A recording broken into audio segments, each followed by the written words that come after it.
A paz do Senhor, meus irmãos. Estamos mais uma vez aqui para estudar um pouco da palavra de Deus, né? Estamos hoje aqui com esse tema que é a linha do tempo dos reis de Israel e de Judá. E eu estou aqui com meu amigo, meu companheiro dos podcasts, dos estudos bíblicos, o William. A paz do Senhor, presbítero William.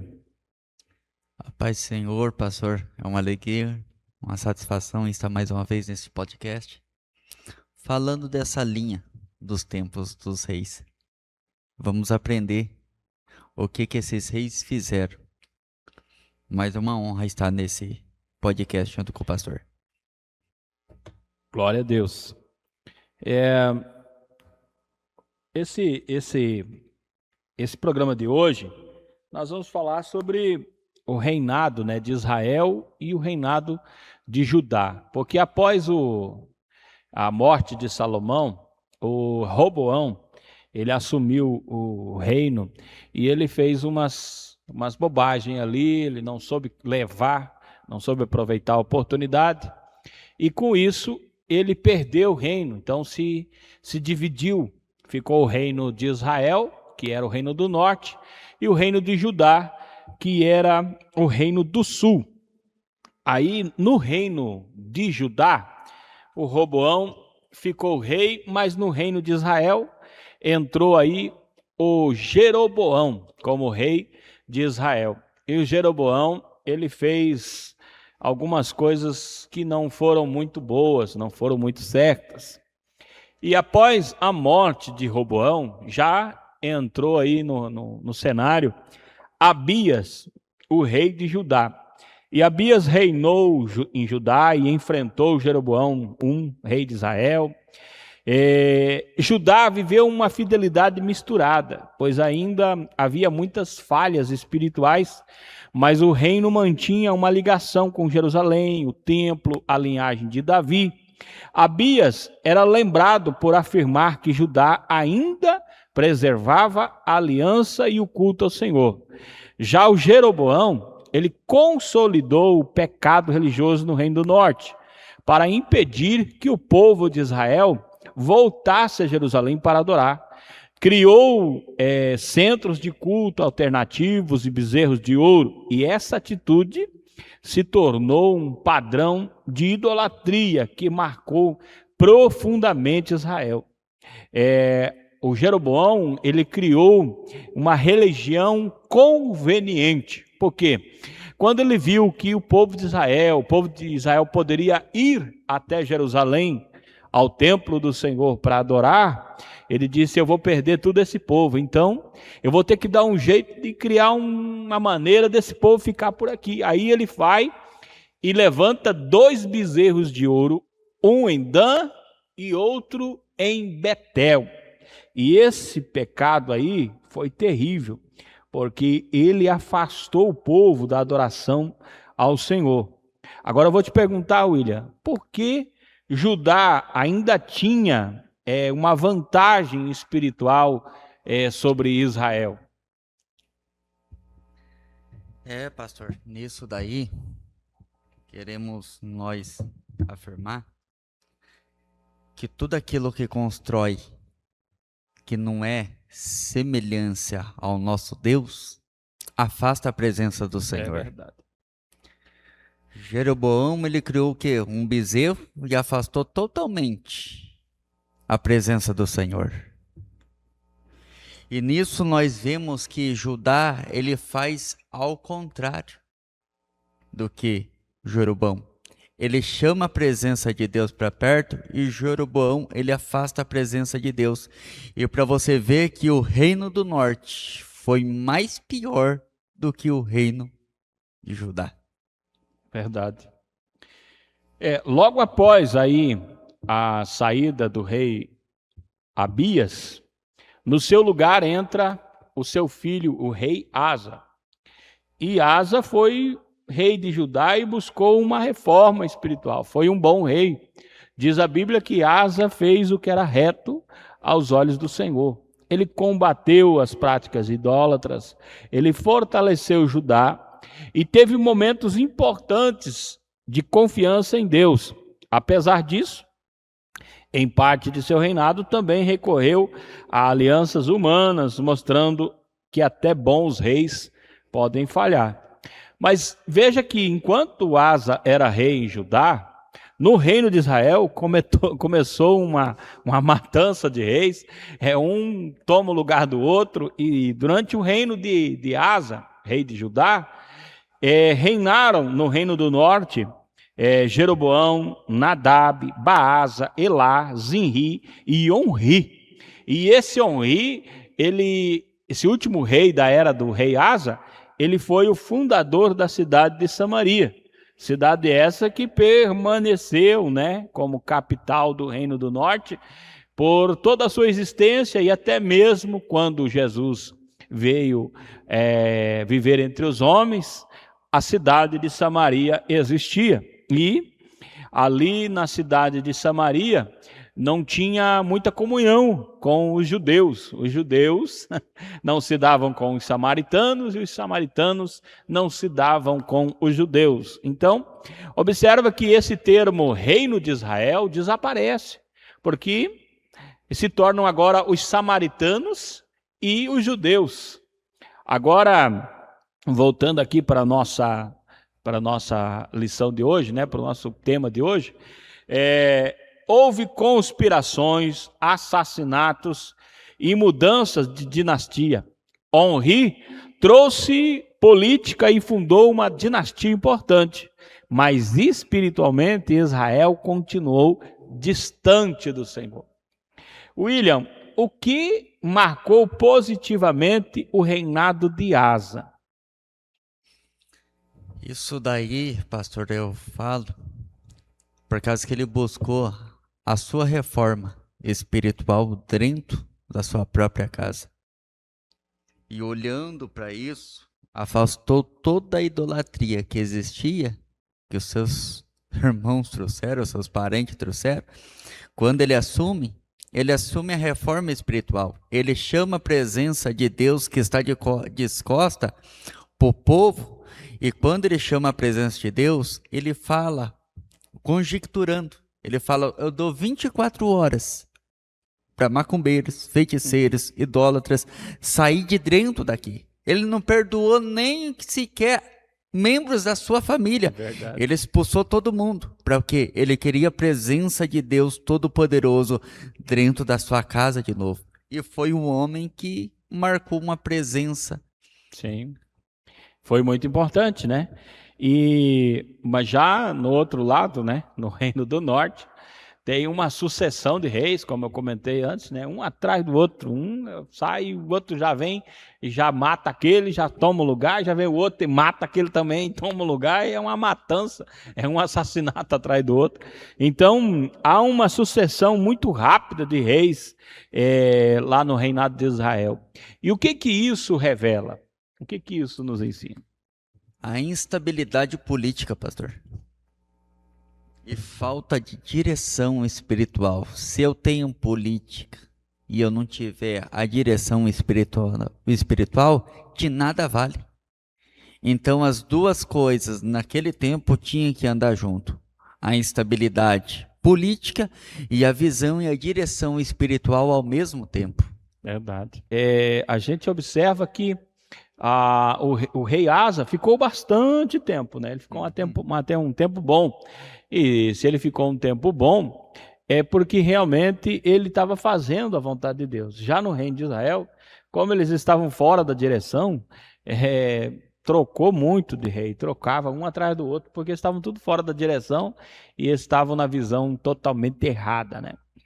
Já depois de Asa vem outro grande rei lá em Judá, que é o rei Josafá. O rei Josafá é lembrado como um rei que buscou o Senhor. Ele promoveu o ensino da lei, fortaleceu cidades, incentivou fidelidade espiritual. Já no reino do norte, entra um nome bem complicado, porque entra ali o rei Acabe. Acabe reinou com grande influência política, mas também com profunda corrupção espiritual. Para azarar mais ainda, ele casa-se com Jezabel.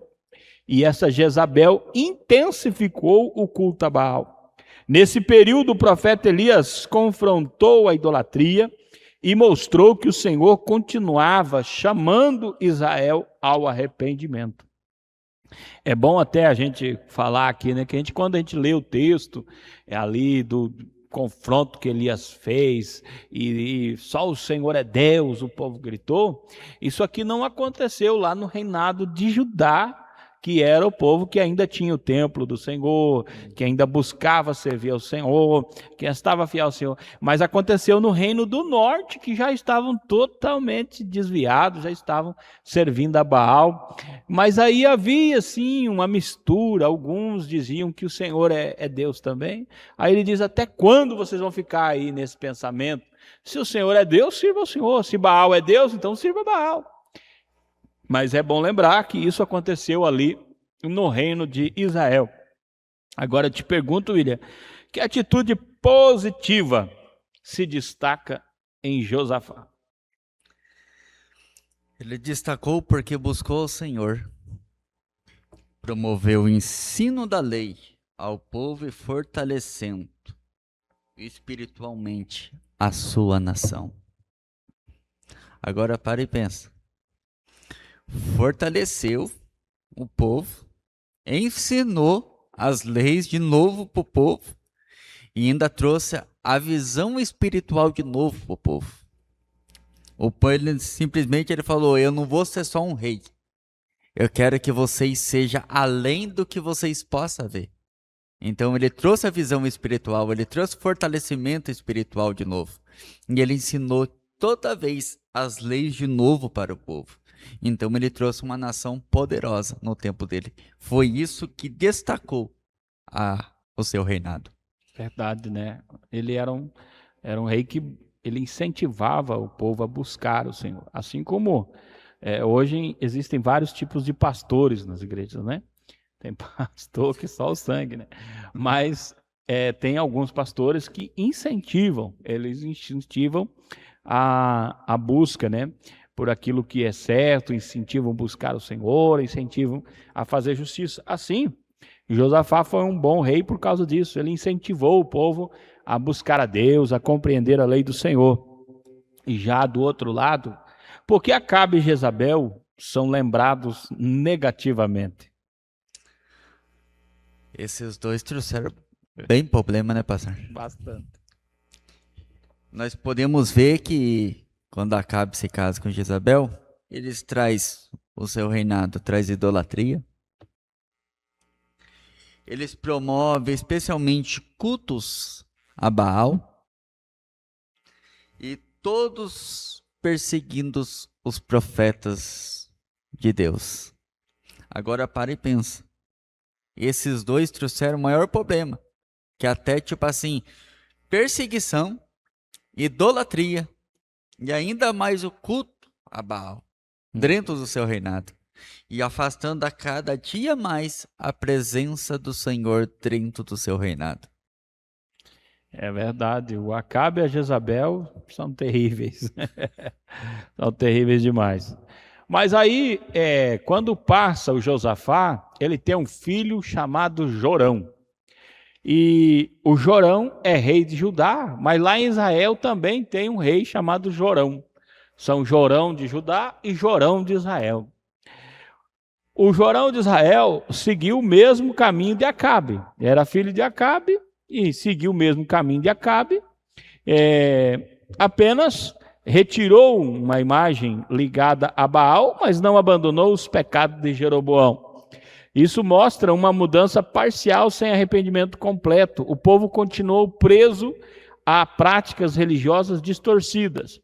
Agora, o Jorão de Judá, me perdoe, a filha de Acabe devia ser muito bonita, devia ser a mulher mais linda do mundo, porque ele vai e se aproxima da família de Acabe, se tornando genro de Acabe. Não, agora, você que é jovem, gostaria de ter uma sogra com o nome de Jezabel? Essa aqui era a sogra de Jorão. Ele podia mudar o nome dele para Chorão, porque ter uma mulher Jezabel como sogra, dá para viver em lágrimas, dá para viver chorando. Porque essa mulher era terrível e essa é a sua sogra. Quando ele vai se torna familiar com a família de Acabe e Jezabel, ele vai se aproximando por essas alianças e vai trazendo práticas ruins a Judá. E seu reinado mostra como alianças erradas podem corromper uma nação. Há um tempo atrás, há uns anos atrás, eu preguei uma palavra aqui sobre os erros do rei Josafá. Um dos erros do rei Josafá foi ter se aproximado de Acabe. Havia um muro entre Israel e Judá. O Josafá falou, não, vamos tirar esse muro aí, vamos se aproximar. E essa aproximação de Josafá trouxe problemas, tanto que o seu filho acaba casando com a filha de Jezabel, e isso traz problema muito sério. Agora aqui, qual foi o perigo das alianças feitas por Jorão de Judá? Pastor, as mudanças de Israel foi insuficiente, porque ele abandonou parcialmente Baal, mas continuou no pecado de Jeroboão. Andou. O Jeroboão foi terrível, né? Foi. Porque terrível. Ele é citado de vez em quando ali. E andou nos pecados de Jeroboão. Nossa, mas que coisa. E é impressionante, porque o Jeroboão não era ninguém na fila do pão. Ele não tinha nome, não era nada. Mas aí ele está ali junto com o reinado de Salomão, está por ali. E Salomão começa a seguir um caminho diferente do que era para seguir. Aí Deus fala assim, Salomão, eu não vou te tirar o reino porque eu amo Davi. Por amor a Davi, eu não vou fazer isso no teu tempo. Mas quando você sair daí, as coisas vão mudar. Aí, o Jeroboão, ele não é da linhagem de Davi, mas ele é escolhido para reinar sobre 10 tribos. O profeta pega uma capa e rasga ali em pedaços e dá 10 para Jeroboão, falar, assim o Senhor vai te dar 10 tribos. Mas era alguém encontrado. Esse alguém aí se tornou rei de Israel, com 10 tribos. 2 ficou com Judá, 10 ficou com Jeroboão. Jeroboão poderia ter feito uma história totalmente diferente. Ele poderia ter tomado atitudes decentes e serviço ao Senhor. Em vez dele levantar bezerro de ouro, ele poderia ter falado, não, nós vamos continuar adorando ao Senhor. Se lá tem o templo e aqui não tem, nós oramos daqui também, Deus ouve. Vamos orar. E Deus ia ver o coração de Jeroboão, ia providenciar uma maneira e as coisas iam dar muito certo. Mas ele já deu um jeito de fazer tudo errado e o seu nome ficou com esse legado. Pecados de Jeroboão, e andou nos pecados de Jeroboão. Deus me livre de um legado desse. Imagina as pessoas dizerem assim, e era pecador que nem o Paulo Zangue. Misericórdia. Que terrível que era, né? Que isso, rapaz. Uma das preocupações dos antigos era isso. A preocupação maior dos antigos é, o que eles vão falar de mim depois que eu partir? Que legado eu vou deixar? Isso era uma preocupação geral, as pessoas se preocupavam com isso. Hoje não, hoje as pessoas têm uma preocupação diferente, elas querem viver a vida aqui. O que vão falar dela depois que ela morrer, ela nem liga. O que ela quer é agora, ela quer viver intensamente. Mas antigamente não se pensava assim, a mente das pessoas era... não agora, o que depois de mim, o que vão falar de mim, que legado eu vou deixar. Pior que é verdade, pastor. Isso era muito preocupante.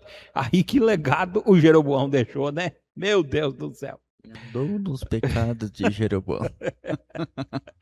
Aí depois do Jorão de Judá, entra o Acasias. O Acasias de Judá. E ainda nesse tempo de Acasias, lá em Israel, continua o Jorão. Acasias, rei de Judá, reinou pouco tempo e também esteve ligado à casa de Acabe. Notou que o rei Asa estava servindo ao Senhor, reinou bastante. Josafá, servindo ao Senhor, reinou bastante. Aí o Jorão já vem adorar, fazer coisa errada, já não durou muito. Aí entra o Acasias, filho dele, fazendo coisa errada, não durou muito também. Sua história mostra como a influência de uma família ou grupo pode afetar decisões espirituais e políticas. Mesmo pertencendo à linhagem de Davi, ele não representou um retorno à fidelidade. O Jorão de Israel continuou enfrentando crises, guerras e conflitos. A instabilidade do norte aumentava e a paciência divina se aproximava de um momento de juízo. A casa de Acabe estava chegando ao fim. Pergunta, William: o que a história de Acasias ensina sobre más influências? Essa história, pastor, pode afastar líderes, nações da vontade de Deus. Agora para e pensa, o que esse homem fez? Que influência que ele trouxe para a nação dele? Aonde que ele afasta totalmente líderes de perto dele. Afasta, tipo assim, alianças que talvez ele poderia ter, se afasta dele também. E aí onde que se entra nos dias de hoje? Quantos Acasias que estão afastando líderes? Quantos Acasias que estão afastando as alianças verdadeiras de perto? E ainda mais distanciando ainda mais da presença do Senhor. Por causa que tem coisas que atraem nós para a presença de Deus e tem coisas que nos afasta da presença de Deus. E quantos Acasias que hoje, será que, dando um exemplo, será que muitas vezes não tem Acasias sentado dentro dos bancos das igrejas? Boa. Que afastam líderes que falam, eu não vou mais ser líder desse ministério, a partir de hoje vai ser você, Acasias. Uhum. Talvez um membro que entrou dentro da igreja e senta do lado dele e fala assim, não cultua hoje aqui, não fica aqui, não vem congregar aqui, por causa que aqui não é uma igreja boa. É o que? É um espírito de Acasias. Verdade. Que afasta o quê? Nações, afasta as alianças e afasta a presença de Deus. Exatamente. Existe muita gente com alianças erradas dentro da igreja. Eu digo sem medo de errar.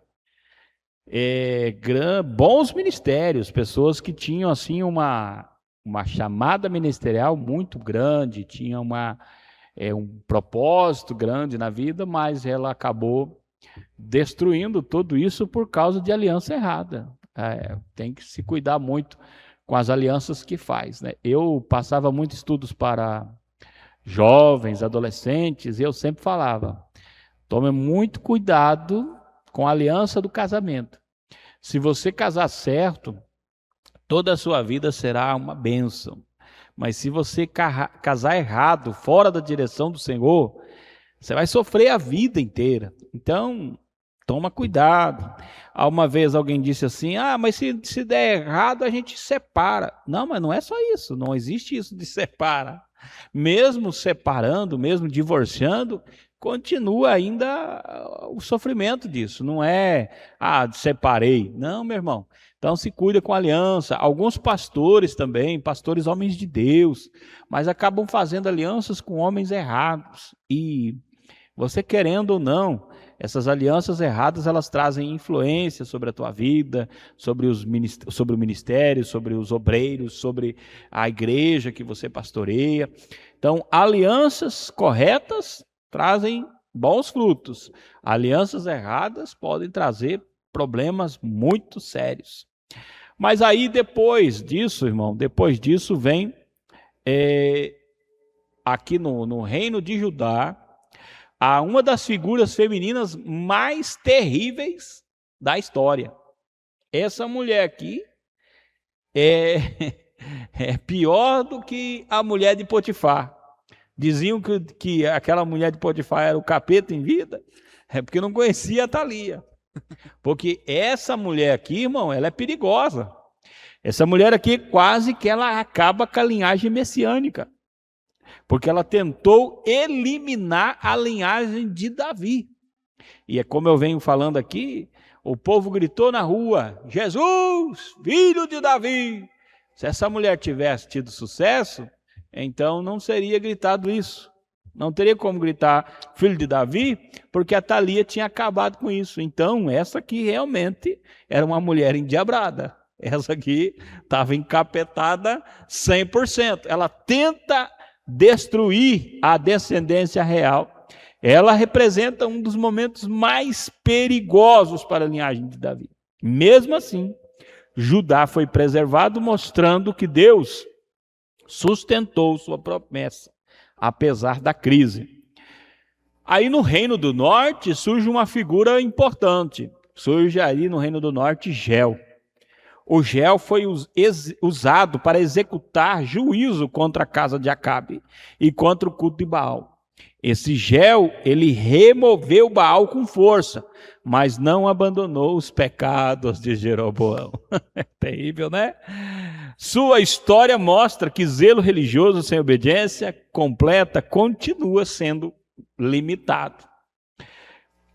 Agora, pergunta, qual foi a contradição do reinado de Geu?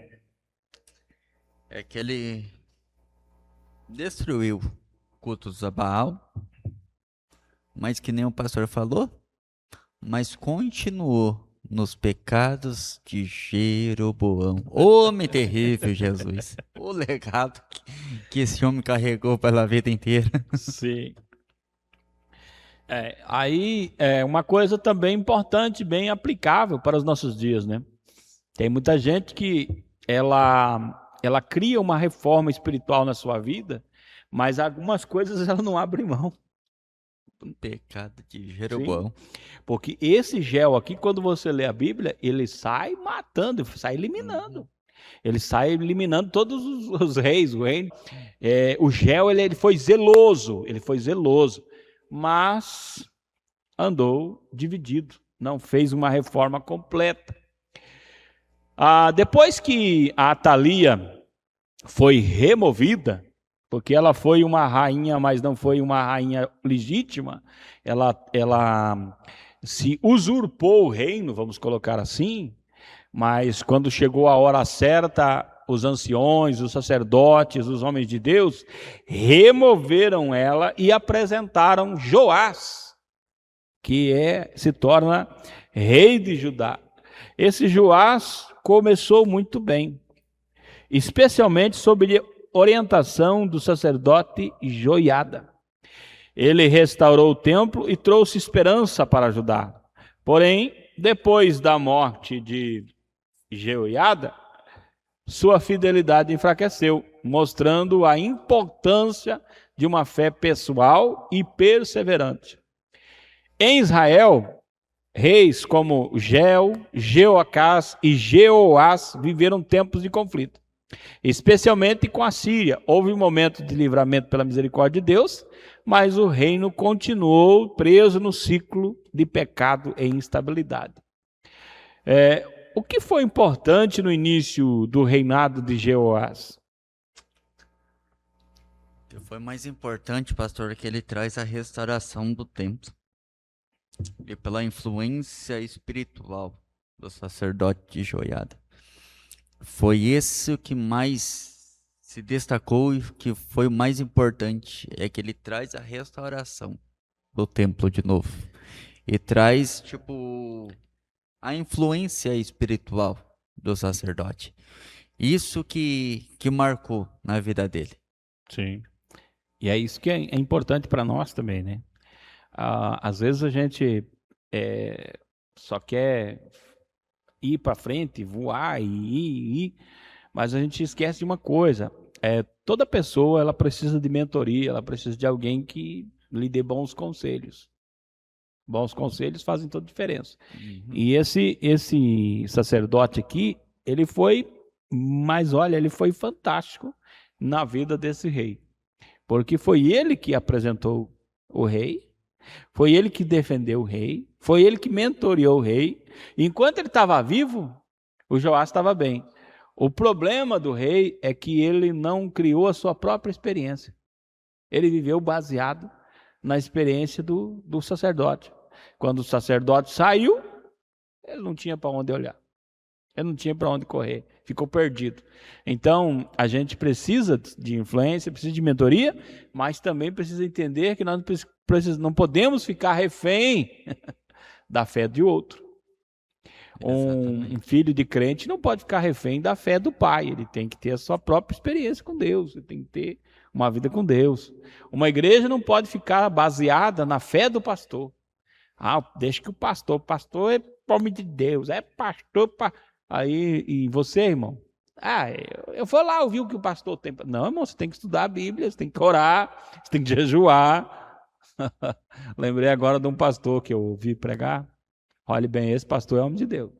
A mulher ligou para ele, William, umas horas da madrugada, e disse: pastor, vem aqui orar, pastor. Demônio manifestou aqui na vizinha, está quebrando tudo. Daí o pastor respondeu para ela: irmã, tu me acorda essa hora por causa de um demônio aí, irmã. Precisa descansar, irmã, tem que trabalhar amanhã. Mas pastor, o senhor é homem de Deus. Mas tu não é mulher de Deus também, irmã?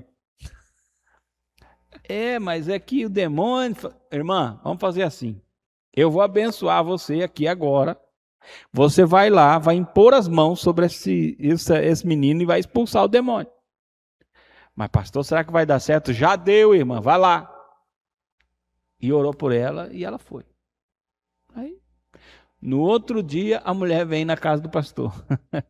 Pastor, quero te agradecer, pastor. O que o senhor fez foi fundamental, foi muito importante. Pastor, o senhor acredita que eu cheguei lá, coloquei a mão e falei: em nome de Jesus, demônio, vai embora. E o demônio foi embora, pastor. Falei: isso aí, irmã, a autoridade está na sua vida. Então, essa irmã aprendeu que se precisava expulsar um demônio, não precisava chamar o pastor. Ele ia lá e expulsava. Mas tem muita gente assim, refém dos outros. Ele, tem que chamar o presbítero lá, tem que chamar não sei quem, tem que chamar... irmão, você não pode ficar refém dos outros. Você tem que ter a sua própria fé, a sua própria desenvoltura. Você tem que pegar a Bíblia e falar assim: não, eu vou entender isso aí agora. Pegar a Bíblia lá e estudar. Não é ligar para os outros: irmão, me diz uma coisa. É certo guardar o sábado ou é errado guardar o sábado? Ô, irmão, vai estudar a Bíblia. É que falaram para mim que agora tem que guardar o sábado. Toma jeito. Aí vem o outro aqui, o rei Uzias. Aqui a coisa começa a apertar, né? Uzias, também chamado de Azarias, reinou em Judá por muitos anos. Ele fortaleceu o exército, desenvolveu a agricultura, construiu obras e trouxe prosperidade. Contudo, seu orgulho levou a ultrapassar limites espirituais e ele foi ferido com lepra ao tentar assumir uma função sacerdotal. Enquanto Judá enfrentava força e prosperidade, Israel de novo viveu uma sequência de reis e conspirações. Alguém teve coragem de colocar o nome do filho de Jeroboão. Jeroboão II, Zacarias, Salum, Manaém, Pecaías e outros líderes ligados a um período de instabilidade. Jeroboão II trouxe expansão territorial, mas o crescimento material não significou retorno espiritual. Aí vamos comentar agora um pouco aqui, William. Qual foi, assim, o grave erro de Uzias? O grave erro, parece que eu vejo se repetindo um espírito que nós comentamos em Samuel. Fazer uma função que não era devido fazer. Uma função sacerdotal. Exatamente. Que não lhe pertencia, que respeitou os limites estabelecidos por Deus. Parece que eu vejo o espírito de Saul encarnando na vida desse homem. Aonde que ele ultrapola os limites. Deus coloca limites e ele fala, não, eu vou fazer um pouquinho a mais. Parece que ele está falando, eu vou dar uma ajudinha para Deus. E nessa ajudinha para Deus, aonde que o orgulho dele faz o quê? Ele perder todo o seu reinado. Sim. É uma coisa assim, assustadora, né? Porque Uzias foi um ótimo rei, ele foi um bom rei, ele fez coisas extraordinárias, mas aí ele acho que subiu para a cabeça, foi fazer uma coisa que não era para ele fazer. E é interessante a gente estudar isso, porque observe que quando ele faz isso, ele fica leproso e ele morre por causa disso. Então, para nossa compreensão, Deus, ele é justo, irmão. Você pode ter um bom caminho diante dele, mas se você começar a ir para o lado errado, você vai ser punido por isso. Se até Davi foi punido, por que Uzias não ia ser? Pior que Vai verdade. ter punição. Mas aí do outro lado tem uma certa prosperidade, mas não tem aprovação espiritual. Por que a prosperidade nem sempre é sinal de aprovação? Alguém pode até crescer, pastor, materialmente, mas ainda está distante da presença de Deus, pastor. Por isso que tem aquele ditado: quanto mais eu cresço para baixo na vontade de Deus, eu não tenho que olhar o fruto que ela vai crescer para cima. Eu tenho que olhar a raiz que ela vai se aprofundar para baixo. Sim. E nisso, o povo ele estava tanto que ele estava querendo olhar não a raiz. Ele estava querendo olhar o quê? O fruto dele. E quanto mais ele olha para o fruto dele, ele dispersa toda a sua raiz para baixo. E aonde que ele cresce, pode até crescer bem, mas vai morrer, porque está distante da rocha eterna. Está distante daquele que nos sustenta, que é a raiz de Jessé, que é o nosso Deus. Sim. Aqui também cabe uma aplicação diferente, né? Muita gente acha que, tipo assim, quando as coisas estão dando certo, quando a pessoa está bem, está tudo caminhando direito, então Deus está aprovando, Deus está com a gente. Nem sempre, irmão. Ó, pode ver que o Jonas estava fugindo de Deus. Estava indo para a direção bem errada. Deus podia ter trancado aquele porto lá, não ter encontrado um navio, nada. Mas ele chega lá, tem passagem, ele compra. Ele tem um lugar no navio. Dá até para dormir. Estava dormindo, sossegado. Exatamente. Parecia que estava dando tudo certo, mas estava tudo errado. Quando chegou na altura da viagem, Deus falou, já foi longe demais, está na hora de voltar. Então, nem sempre parece que as coisas estão dando certo, que as coisas realmente estão tendo aprovação divina. Porque tem outro caso, por exemplo... Paulo, meu irmão, Paulo sofreu, hein? Misericórdia, quanto que Paulo sofreu. Mas Paulo era aprovado por Deus. Exatamente.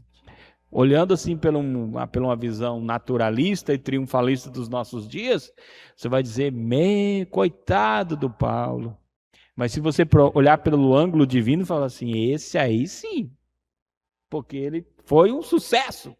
Mas, meu Deus do céu, irmão, o camarada sofreu, apanhou, foi chicoteado, espancado. Foi picado por uma víbora. Picado por víbora e, por fim, ainda morreu decapitado. Meu Deus! Parece que deu errado, mas não deu, irmão. Tem aprovação divina. Então, às vezes as coisas estão dando certo, mas Deus não está no negócio. Às vezes o camarada tem uma igreja que tem 400 pessoas e todo mundo é ofertante e o pastor não, que nem diz um pastor amigo meu, Ah, irmão, aquele pastor ali tá doido, os membros da igreja dele dão uma passagem para ele aqui, ele vai lá, fica 4 dias num hotel lá com a família, quando ele chega já tem outro irmão lá na casa dele, lá, ô pastor, que bom que o senhor chegou, porque eu fiz uma reserva lá não sei na onde para o senhor e a sua família, e ele viaja de novo, aí ele volta para o domingo, já viaja na outra semana de novo, ah, meu Deus do céu, e ninguém me dá nada aqui nessa igreja. Aí eu falei, pois é, né? Mas isso não quer dizer que Deus está aprovando. Pode ser que a pessoa está sendo bem vista pela sociedade, pelos irmãos da igreja, mas não tem aprovação divina. Exatamente. Não significa uma coisa, não tem nada a ver com a outra. Às vezes a pessoa não parece estar sendo tão aceita, mas Deus aprova. E se Deus aprova, está tudo certo. Igual ouvi uma pregação hoje que o irmão chegou e disse assim, pastor, a irmã lá não gosta do senhor, não. Ele disse, oh, que pena, eu gosto tanto dela. Vai fazer o quê? Não gosta, não gosta. Continua a vida. O importante é que Deus esteja aprovando. Aí, o reino de Judá, ele seguiu um caminho relativamente fiel. Jotão, né? Ele fortalece Judá, realizou obras e buscou fazer o que era reto. Mesmo assim, o povo continuou praticando corrupção, mostrando que a fidelidade de um líder não elimina automaticamente o pecado da nação.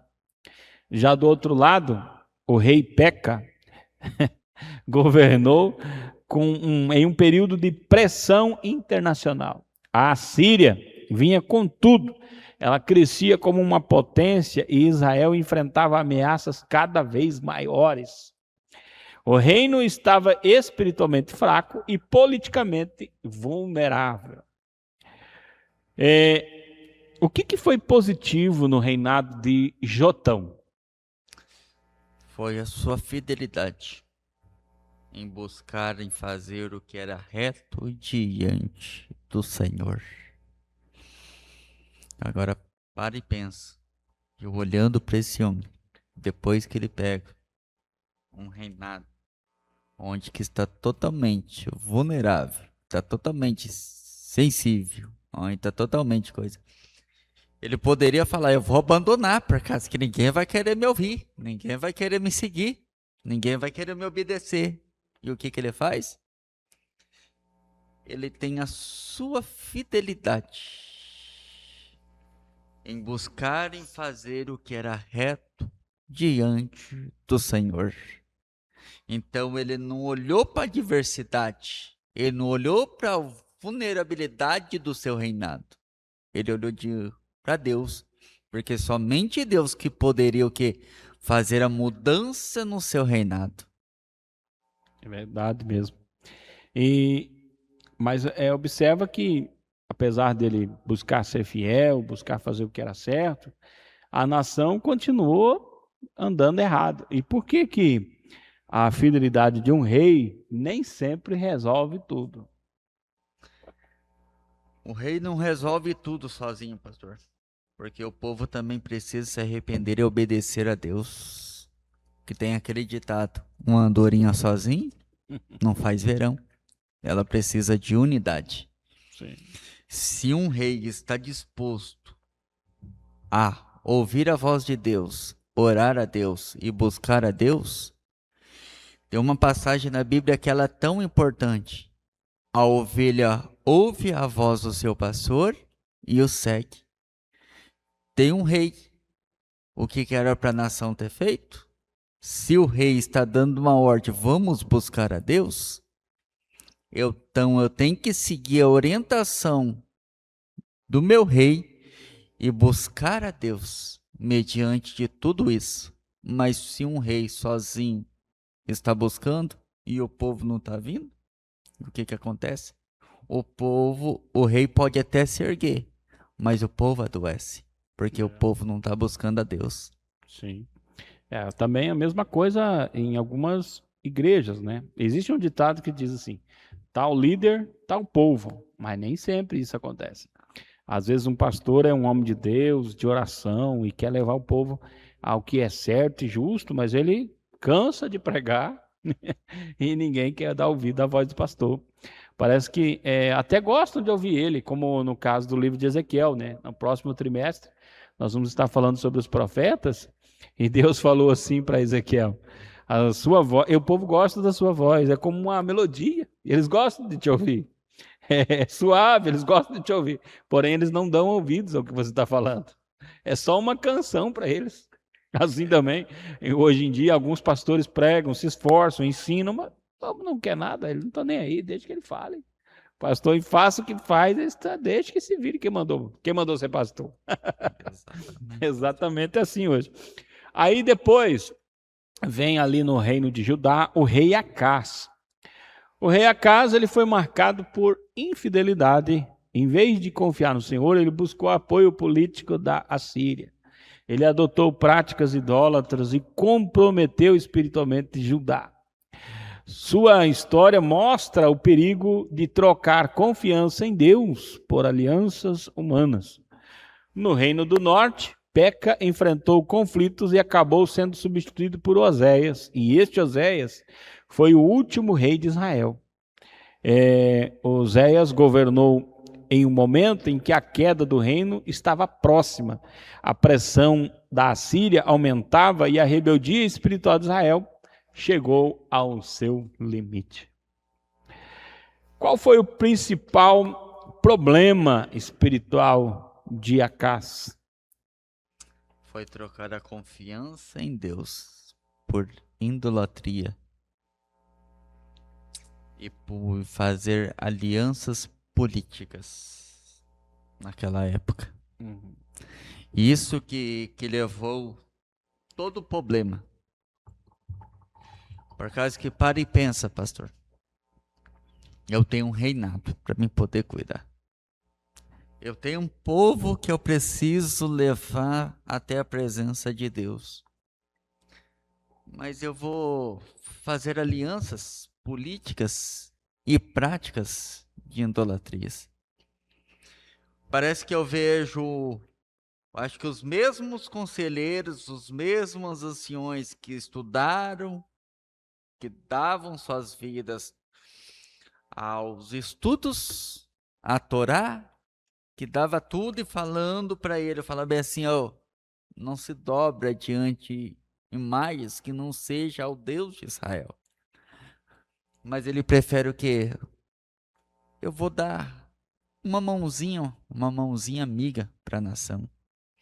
Eu vou me curvar diante de práticas e idolatrias e fazer alianças que não é cabíveis o meu reinado fazer. E aonde que está o maior erro? Quanto mais você dá corda, mais você é forcado pela corda que você soltou. Quanto mais eu brinco com cordas, mais eu me machuco com elas, que foi o que aconteceu com ele. Um abismo chamou outro abismo na nação dele. Hoje em dia acontece muito, né? Hoje em dia, alguns líderes, né, acabam fazendo alianças com homens, né? Deixando de ouvir a voz do Senhor para fazer aliança política, por exemplo. Esse ano mesmo é o ano em que muita gente vai cair nesse erro. Vai fazer aliança política e vai estar praticamente vendendo a igreja. E a noiva não se negocia. Põe isso na tua cabeça. A igreja não é sua, a igreja é de Jesus. Se você vender a noiva, eu quero ver como é que você vai fazer para pagar o prejuízo. Porque esse rei, ele faz algo que foi cruel para ele. Então, Deus não se agradou nem um pouco. E Deus não vai se agradar nem um pouco ainda hoje, nos dias de hoje, quando alguém, em vez de confiar em Deus, vai confiar em alianças políticas, achando que, fulano ou cicrano vai... Não, meu irmão, confie em Deus. Jesus ainda é o Salvador do Brasil. Mesmo que as coisas andem por um lado muito errado, muito estranho, Jesus continua sendo o Salvador do Brasil. Se as coisas melhorarem e a nossa vida ficar melhor, Jesus ainda é o Salvador do Brasil. Quando tudo dá certo, Deus é Deus. Quando as coisas dão tudo errado, Deus ainda é Deus. E a igreja não pode de nenhum jeito ficar colocando a sua esperança em governos, em homens, em alianças políticas. Isso não é certo, Deus não aprova esse tipo de coisa. E até posso dizer que a gente está sofrendo agora por causa de um erro desses, que a igreja cometeu há 4 anos atrás, né? Ou 3 anos e pouco atrás. Não podemos jogar a nossa confiança, colocar a nossa confiança no lugar errado. Nós confiamos em Deus e falamos do Senhor e defendemos o Senhor e vivemos para o Senhor, e se Ele nos dá o bem, nós glorificamos, e se as coisas dão errado, a gente continua glorificando a Ele. Mas vamos lá. Na sequência aqui, nós temos o filho de Acás que assumiu o seu reinado, que é Ezequias. E Ezequias foi um bom rei, foi um dos bons reis de Judá. Ele promoveu uma reforma espiritual, removeu ídolos e restaurou a adoração e buscou confiar no Senhor. Seu reinado mostra que ainda havia esperança para Judá, quando havia arrependimento e retorno à aliança. Oséias foi o último rei de Israel. Durante seu reinado, Samaria foi cercada pelos assírios e caiu. Ela foi cercada pelos assírios e caiu em 722 a.C. O reino do norte foi levado ao exílio. A queda de Israel não aconteceu por acaso. Foi resultado de séculos de idolatria e injustiça, desobediência e rejeição à palavra dos profetas. Vale falar aqui. Enquanto nós estamos falando do reino de Judá, que levanta-se um rei bom, ou levanta-se um rei ruim, levanta-se um rei bom, outro um pouquinho melhor, e daqui a pouco volta outro rei ruim. No reino de Israel não tem isso. No reino de Israel é um ruim, o outro pior. Aí o outro mais difícil ainda, o outro mais complicado. E a coisa vai ficando cada vez tão terrível que chega um ponto que Deus dá um basta nisso. E chega aqui nesse ano, acaba o reinado. Mas aqui ainda o Ezequias continua sendo o rei de Judá. Judá ainda permanece. O que marcou positivamente o reinado de Ezequias? O reinado de Ezequias foi marcado por uma grande reforma e pelo retorno da verdadeira adoração ao Deus de Israel. Glória a Deus. E por que é uma pergunta redundante, né? Por que Israel caiu diante da Síria? Porque persistiu na idolatria e rejeitou os avisos enviados por Deus através dos seus profetas. Quantas vezes será que chega um Elias para Acabe falando: Acabe, se você não voltar a Deus, ouvir a Deus novamente de novo, o teu reinado vai acabar caindo. Quantas vezes Eliseu não chegou e não falou bem assim: ei, volta a adorar, povo, sai da idolatria, sai do mundo. E o povo continuando. Vocês vão acabar morrendo por causa que vocês estão afastando o Deus de Israel da vida de vocês. E foi o que aconteceu. A idolatria falou mais alto. Aí o que aconteceu? E Deus falou: então, já que a idolatria é o poder daqui, então meu poder não está aqui. Eu vou me afastar da vida de vocês. Eu acho até interessante que quando Jesus vem aqui viver entre os homens, não tem mais idolatria lá. Não tem. Precisou de um exílio para aprender? Aprender e como aprender, né? Então, mas durante esse tempo era a cantiga do tempo. Idólatra, idólatra, idólatra, idólatra. Voltava para o Senhor, mas voltava a idolatria, voltava. Então, chegou um ponto que aqui acabou. E essas tribos aqui, elas é até interessante, nós vamos falar isso mais para frente, mas Depois daqui, irmão, não tem mais esse reino de Israel, tribo tal, tribo tal, tribo... Não, meio que desaparece essa questão das 10 tribos aqui. Acabou, eles foram esparramados, E Samaria o rei mandou gente de tudo quanto é lado, então ficou uma bagunça. Em Samaria não tinha um tipo de povo, era um monte de nações, um monte de deuses, é uma situação bem complicada. Então, agora lá em Judá, o rei Ezequias, ele é rei. E Ezequias também enfrentou a ameaça à Síria e viu Deus livrar Jerusalém de modo extraordinário. Ele também teve momentos de fraqueza, mas é lembrado como um rei que confiou no Senhor. Seu reino foi uma pausa de esperança em meio à decadência geral. O Ezequias, o rei da Síria, veio lá dizendo que acabava com tudo, que não tinha Deus que parava na frente dele. Ele falou, onde estão os deuses da Samaria? Onde estão os deuses de tal lugar? Onde estão os deuses de tal nação? Aonde eu passo, eu arrebento tudo. E aqui não vai ser diferente. Acha que o Deus de vocês vai me livrar? Aí o Ezequias orou ao Senhor, essas palavras não foram para mim, foi para o Senhor. Aí mandaram uma carta. Aí ele pegou a carta e foi lá no templo e falou, ó, que mandaram para o Senhor. Aí Deus falou, deixa comigo. Pode deixar. Um anjo só desceu ali, e eliminou tudo. Acabou 185 mil soldados mortos por um anjo. Se desse uns 10, hein? Então, olhe bem que Ezequias é um bom rei. Mas aí o Ezequias tem um momento na vida dele, que nós vamos estudar isso depois, quando nós estiver no próximo trimestre, que ele tá aí no fim da sua vida, ele está doente. Aí o profeta Isaías, aquele Isaías, vai lá e diz assim, põe a tua casa em ordem, porque morrerás e não viverás. Irmão, nós estamos falando de Isaías, não estamos falando de um profeta aí que não sabe o que está falando, nós estamos falando de Isaías. Quando o rei ouviu isso, o rei ele não ficou na dúvida, será que é de Deus? Não, ele sabia que era de Deus.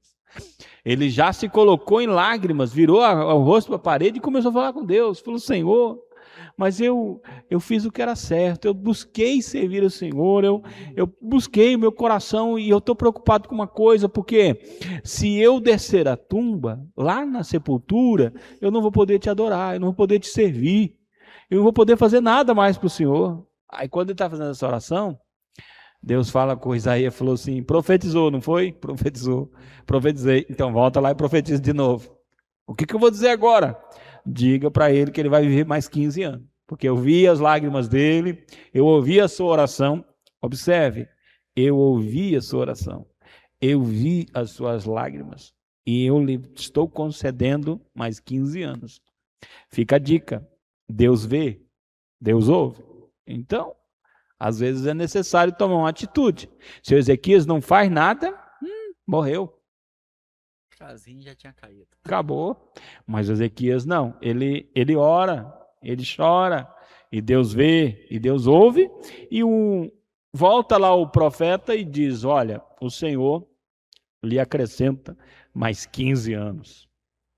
Só que tem uma coisa aqui importante, William, que Deus falou assim, põe a tua casa em ordem, porque morrerás e não viverás. Ele põe a casa em ordem? Ele colocou a casa dele dentro dele em ordem. Por causa que não era casa material. Era a casa dentro dele. Que estava o quê? Contaminada. Sim. E aí que depois, o pastor falando, que depois que o profeta vem, ele ainda questiona. Uhum. Então faz então que o relógio de Acas volta então. Uhum. E o que Deus faz? Precisou de um sinal ainda, né? Precisa de um sinal. Deus, ele manda dizer, eu ouvi a tua oração, eu ouvi as tuas lágrimas. E estou te acrescentando 15 anos de vida ainda. Você quer um sinal depois disso? Agora eu fico me perguntando aqui, né? O Ezequias foi um homem extraordinário, o povo obedecia a ele. Tanto que quando esse soldado, esse general afrontoso, vai lá e grita na porta do muro e fala um monte de coisa, o povo não disse nada, está escrito na Bíblia, o povo não lhe falou palavra, porque o rei Ezequias havia instruído o povo a não falar nada.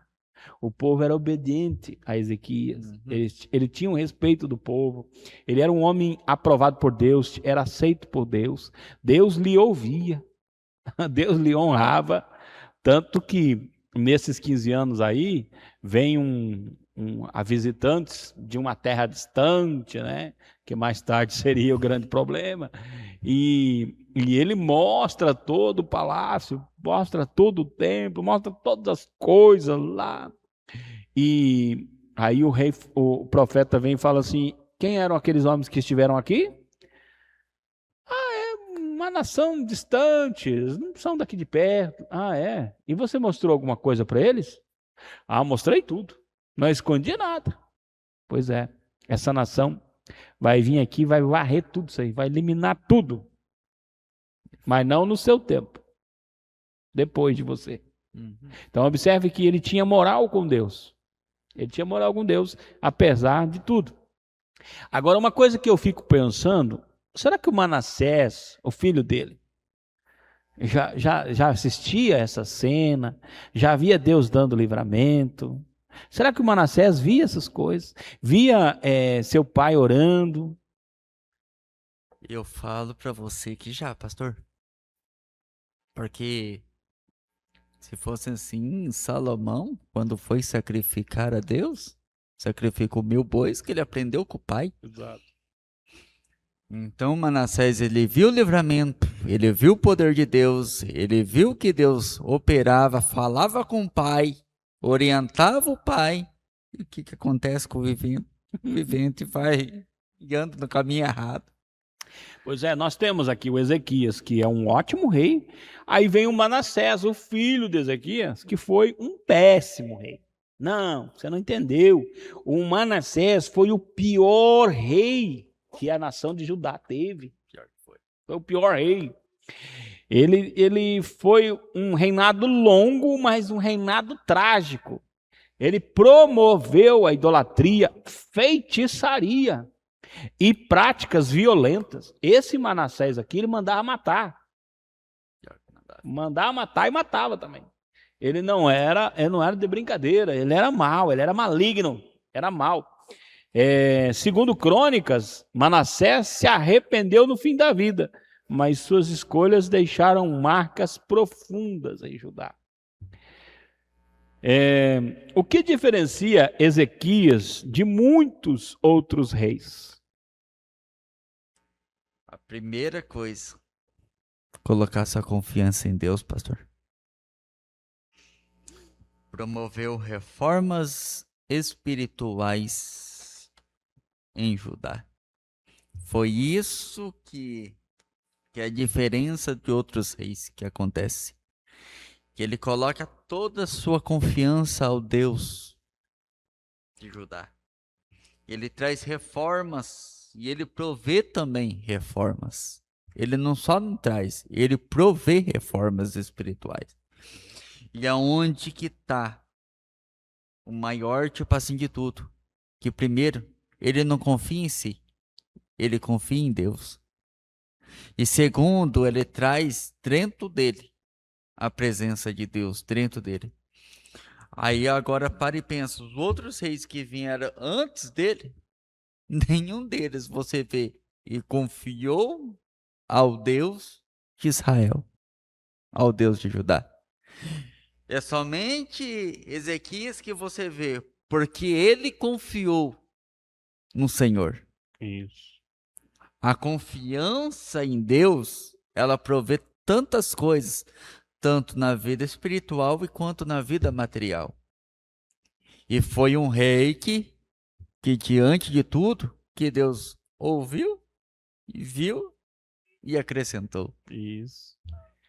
Agora aqui, nós entramos no reinado de Amon, Josias e Jeoacás. Olha, aqui nós temos nós já não temos mais o reino de Israel. Israel aqui já se foi. Mas parece que assim que acabou o reino de Israel, o Judá, em vez de continuar nas pegadas que vinha, virou para o lado errado. O Manassés, ele faz um reinado péssimo, foi o pior rei, e leva a nação a uma situação complicada. Amon, filho de Manassés, seguiu os maus caminhos de seu pai, antes do arrependimento. Seu reinado foi curto e marcado por infidelidade. Ele mostra como o pecado pode continuar de uma geração para outra quando não há quebrantamento verdadeiro. Mas aí surge Josias. Josias, ele é filho de Amon e é neto de Manassés. Só que o Josias foi um dos maiores exemplos de reforma espiritual em Judá. Ele que encontrou o livro da lei. Ao encontrar os livros da lei, ele se humilhou, renovou a aliança e combateu a idolatria. Ele vem e depois que ele assume o reinado, e alguém lê o livro da lei, ele fala, não, isso tem que mudar, isso vai mudar completamente aqui. Isso mudou. A nação entrou num período de avivamento.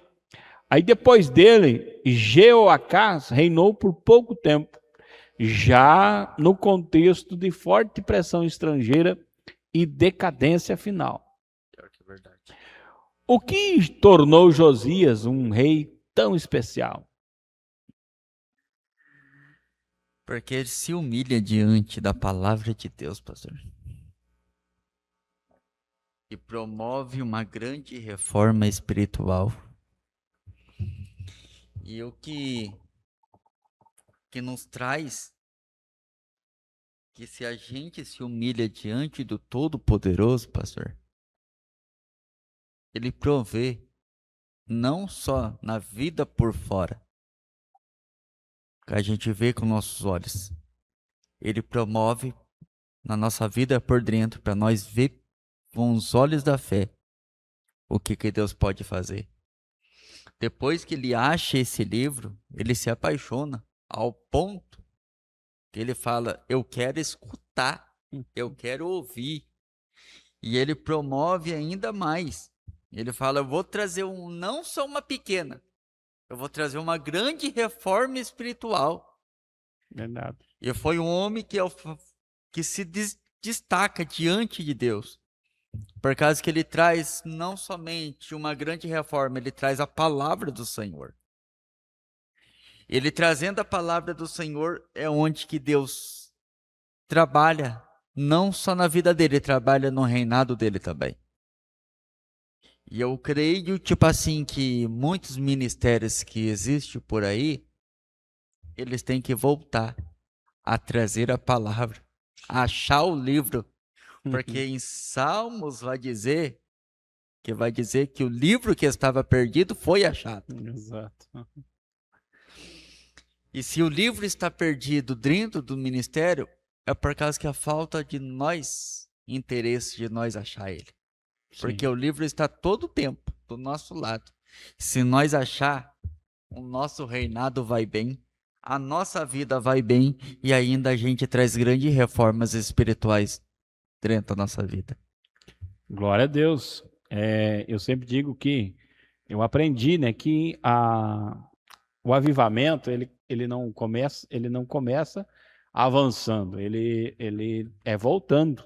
Tipo, o que aconteceu com esse povo aqui? Quando eles encontraram o livro, foi lido o livro, e esse livro aí trouxe arrependimento e renovação da aliança e desejo de obedecer a Deus, e houve um avivamento. A mesma coisa hoje. A igreja ela só vai ter um avivamento se nós voltarmos ao que diz a palavra. Como você disse aí, sabe as palavras, encontrarmos o livro, temos que encontrar esse livro de novo. Porque apesar de hoje termos tantas facilidades, tantas versões, tantas opções, tantas maneiras, mas muita gente não valoriza a Bíblia Sagrada, não tem vontade de estudar a Bíblia. Quando se fala em culto de estudo bíblico, de ensinamento bíblico, as pessoas torcem o nariz como que fosse um culto de segunda categoria. Meu irmão, O culto de ensinamento bíblico, ele é o culto importante.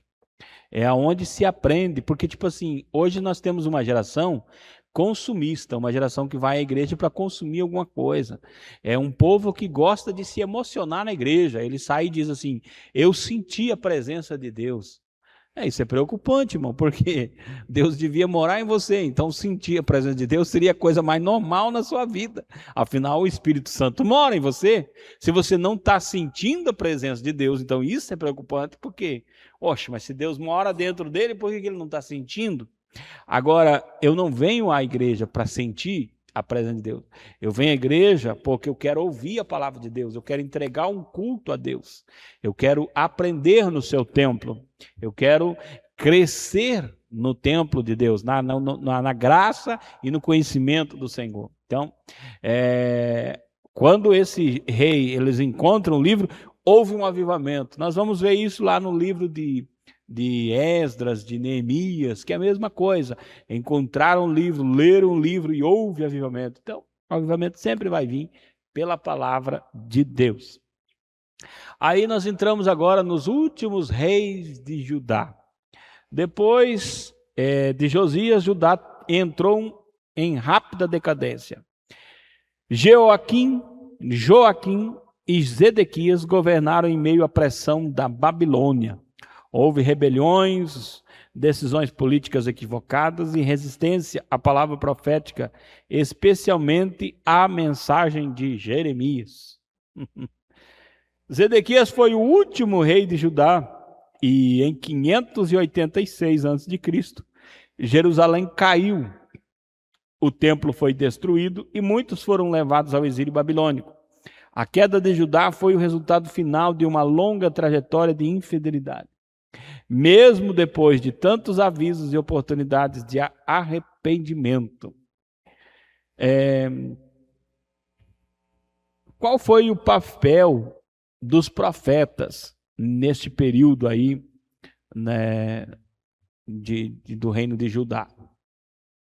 Os profetas tiveram um papel de alertar reis, o povo, chamando todos ao arrependimento e à fidelidade diante de Deus. Por causa que uma nação perdida trabalhar onde que tem carrapicho, trabalhar onde que tem pecado escondido, trabalhar onde que tem idolatria, esses profetas enfrentaram lutas constantes, batalhas constantes, a um ponto onde que ele chega a falar para o povo: se arrependam, larga da vida de pecado, larga da vida de idolatria, volta de novo a escutar a voz do Senhor. E o que o povo faz? Não dá ouvidos. O povo fica sofrendo, fica adoecendo, porque profetas tem, mas está que nem Isaías fala: eu tenho um povo que tem olhos, não me vê, que tem ouvidos, mas não me ouve, que tem mãos, que não consegue me tocar. E aí onde que está? O povo vai o quê? Sofrer. Sim. Por não escutar o Deus de Israel. Sim. Aí por fim acaba caindo os dois reinos. O reino de Israel cai primeiro. Samaria foi tomada pela Síria. E como eu já disse antes, eles enviam povos de todo lugar e levam dali para outros lugares. E aí se cria o povo samaritano do jeito que foi conhecido nos tempos de Jesus. E eram desprezados pelos judeus exatamente por causa que era essa mistura de raças. Tinha gente de todo lugar. E então ficou o povo samaritano ali. Agora no reino do sul, Judá resistiu por mais tempo, mas caiu diante da Babilônia. E Jerusalém e o templo foram destruídos. E havia muito ouro, havia muita prata, muito bronze, mas foi saqueado o templo, foi eliminado, foi destruído. a história dos dois reinos mostra que a paciência de Deus, ela é grande, mas ela tem um limite, né? Ela tem um limite. Aí primeiro cai o reino de Israel, mas depois cai o reino de Judá também. Cai os dois reinos. Tendo um balanço geral aqui dos reinos do sul e do norte, o reino do norte, Israel teve 10 tribos e maior instabilidade política. Suas dinastias mudaram com frequência, muitas vezes por conspirações e assassinatos. Desde Jeroboão I, o reino foi marcado por um sistema religioso desviado, com centros de culto alternativos e práticas idólatras. Mesmo quando houve prosperidade, como no tempo de Jeroboão II, o povo continuou espiritualmente distante de Deus. A queda de Samaria em 722 a.C. confirmou o juízo anunciado pelos profetas. O reino do sul, Judá, teve maior território, mas manteve Jerusalém, o templo e a linhagem de Davi. Isso não impediu a decadência, mas trouxe momentos de reforma e esperança, com reis como Asa, Josafá, Ezequias e Josias. Judá também caiu em idolatria e injustiça, especialmente em períodos como os de Acás e Manassés. Sua queda veio mais tarde, em 586 a.C., quando Jerusalém foi tomada pela Babilônia. Comparando os dois reinos, Israel caiu mais cedo por manter um caminho quase contínuo de idolatria institucionalizada. Judá teve mais oportunidades de restauração, mas também desprezou repetidamente a palavra de Deus. O período ensina que tradição religiosa, tempo, história ou prosperidade não substituem obediência, arrependimento e fidelidade ao Senhor. Pergunta que eu faço aqui para o meu amigo William: qual a lição principal podemos tirar da história dos reis? É que a fidelidade de Deus deve orientar tanto a vida pessoal e quanto a liderança de uma nação. Verdade. E o que mais se repete aqui nesse período aí? O que mais se repete, pastor? E andou nos pecados de Jeroboão. Verdade. O que mais se repete é a advertência profética. Oportunidades para o arrependimento. Está tendo de segunda a segunda, de terça a terça, quarta a quarta, quinta a quinta, sexta. É o mês inteiro, o ano inteiro. Uhum. Oportunidade para arrependimento. E a consequência pela desobediência. Não adianta eu estar colocando uma máscara de obediência, sendo que eu estou por dentro na desobediência. Verdade. E é só para concluir aqui, né? O reino de Judá, ele tem a linhagem de Davi. Então ela segue a mesma linhagem. Davi, Salomão, Roboão, vai só da linhagem de Davi. Todos os reis ali são da linhagem de Davi. Não troca de dinastia, né? São uma linha só. Agora, no reino de Israel, é até interessante que quando uma outra dinastia assumia, eliminava todos os parentes daquele antigo rei. Eliminava, matava todos. Aí quando o outro assumia, a mesma coisa, acabava com todos. Mas era uma coisa de doido, né? Uma coisa de maluco mesmo. Mas por fim, Deus elimina esses dois reinos. Na próxima terça, nós vamos estar falando sobre os profetas desse período. Aqui vamos começar ali com Elias e vamos até o último profeta que profetizou aqui no meio desse emaranhado de reis que fizeram certo, reis que fizeram errado, e vamos acabar lá no último rei de Judá, que foi deportado para a Babilônia. Que Deus abençoe sua vida, Deus abençoe sua casa. Se você não é inscrito nesse canal, se inscreva, compartilha esse vídeo com mais alguém, nos ajude a ganhar almas e instruir na palavra de Deus. Suas considerações finais e uma oração, presbítero William. Amém. Desde já eu agradeço por estar nessa terça-feira falando desses reis que uns obedeceram, outros confiaram, outros andaram nos pecados de Jeroboão. Mas em tudo, não caia nas mesmas ciladas que esses homens caíram. Façam diferente. Procure o livro que foi perdido. Traga ele de novo. Que eu tenho certeza que há de haver um avivamento na tua vida, dentro da tua casa e no meio da tua nação. É só achar o livro que foi perdido. E desde já vamos orar a Deus. Pai amado, papai querido, eterno Deus de poder. Obrigado, meu Deus, por estar, Deus, mais uma vez, Deus, nessa terça-feira de podcast, meu Pai. Falando, meu Pai amado, Jeová querido, da linhagem, meu Pai amado, eterno Deus, desses reis. Há uns, meu Deus, que acharam o livro, meu Pai amado. Outros, meu Deus, que dedicaram, meu Deus, a confiar no Senhor, meu Pai amado. Mas no meio da jornada, Deus, eterno Deus de poderes, glória, Jeová querido, pecaram diante do Senhor. Mas eu quero crer, meu Pai amado, Jeová querido, eterno, que tem uma nação, meu Pai amado, que está assistindo, Deus, esse podcast, meu Pai amado, que vai achar, Deus, esse livro que foi perdido, meu Pai amado, e voltar, Deus, de novo, meu Pai amado, Jeová querido, a buscar, a ser, meu Deus, orientado, Deus, através, meu Deus, eterno, desse livro, meu Pai amado. E eu creio, Deus, que há de ver, meu Pai amado, um grande avivamento, meu Pai amado, Jeová querido, nessa nação brasileira. Em nome de Jesus Cristo, abençoa, Deus, aqueles que estão ouvindo em casa, que volta, Deus, a procurar o livro que foi perdido, meu Pai. Em nome de Jesus Cristo. Amém.